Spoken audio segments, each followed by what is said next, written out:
Insight. The most infuriatingly, disgustingly overused word in brand building parlance by far. In fact, most of the people who use the word of insight don't really have a clear definition for it, and if you ask for a definition, you'll usually get something to the tune of okie dokie. Or you'll get the definition not for insights, but for platitudes. And that's a shame, because insights can inspire absolutely every aspect and every step of the brand building process. Insights with enough depth and breadth can inspire the design of your entire brand equity. Insights can inspire the concepts and the ideas for new product or new service innovation that your team will come up with. Insights will inspire your agencies to then create the strongest and most effective communication ideas or even campaigns to bring your brand equity to life. So really, everyone in brand building either does or should want insights on their business. My precious.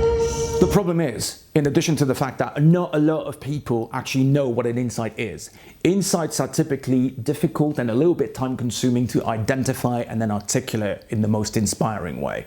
And that's why a lot of the brand teams that think they work with insights actually have to make do with platitudes.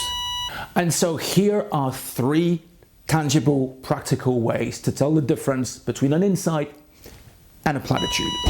Number 1, an insight is not conscious. It is a hidden truth in the lives of your target consumer. Your consumer themselves are not aware of the insight. They only become aware of it when you phrase the insight and play it back to them. But your job as a brand builder is to actually uncover, identify, and articulate the insight in a way that would actually make sense for a consumer if you played it back to them. It would make the insight conscious. How can you tell that the insight is really an insight, meaning it is actually not conscious? Well, once you've found it, when you play it back to a consumer within your target audience, the reaction will not be, I agree. Instead, the reaction should be something to the tune of, Oh my God. because your consumer is a little bit shocked at becoming conscious of the insight when you exposed it to them. It's them. They didn't know it before you showed it to them, but now they know and they understand and they recognize themselves. Number 2, the reason why an insight is unconscious is because it is centered around a paradox, a tension, an element of self-contradiction in the mind or the heart or the life of your consumer, which they hadn't realized until you actually showed it to them. How do you know? Because the reaction you get when you play the insight back to the consumer, once the element of surprise is passed, of recognizing themselves in something they hadn't thought about before, the reaction you get is actually pretty emotional. A real insight, when you play it back to the consumer, will typically either make them or it might make them Oh my God. But in none of those cases will a proper insight trigger a reaction of, I agree. because if it does that, guess what you have? Number 3, in order to be helpful and relevant, the insight has somehow to be connected with your brand and your category. The tension, the paradox that you unlock, that you uncover in the minds and the lives of your consumers have got to be able to be solved by what your brand has to offer. Because other than that, you might have found an interesting factoid about the consumer, but frankly, it's not really going to inspire the brand to do anything different than before the insight was found. One of my favorite brands of all time is The Economist. Both as a consumer and as a marketer, I've got a lot of admiration for what they've accomplished ever since pretty much they started. One thing about The Economist reader is if you read them superficially, you'll think of them as someone who essentially values intelligence and doesn't quite value the people who don't. And that's why they read The Economist. But once you've said that, you haven't uncovered an insight. The real insight that defines the reader of The Economist is that their intelligence, which they obviously value a lot, is both the source of their self-confidence and the source of their doubt.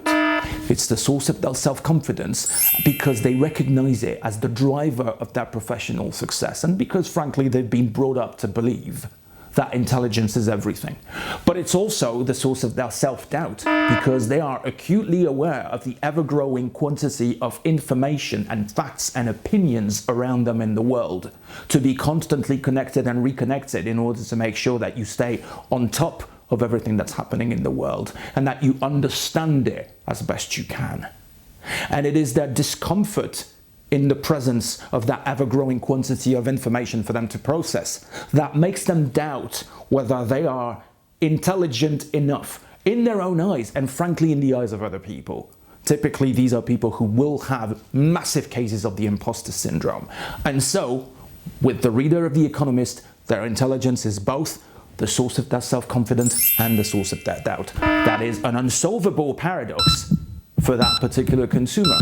The way that The Economists help resolve the tension at the heart of this insight is that they constantly refresh their readership's ability to connect more dots faster and better than people who don't read The Economist. And in a way that The Economists communicate with their target audience, they have had incredible success playing on that ambiguity in the minds of their readers, between on the one hand a level of confidence in their own intelligence, which is required to even understand the ads, and also recognition of the fact that they are constantly questioning themselves.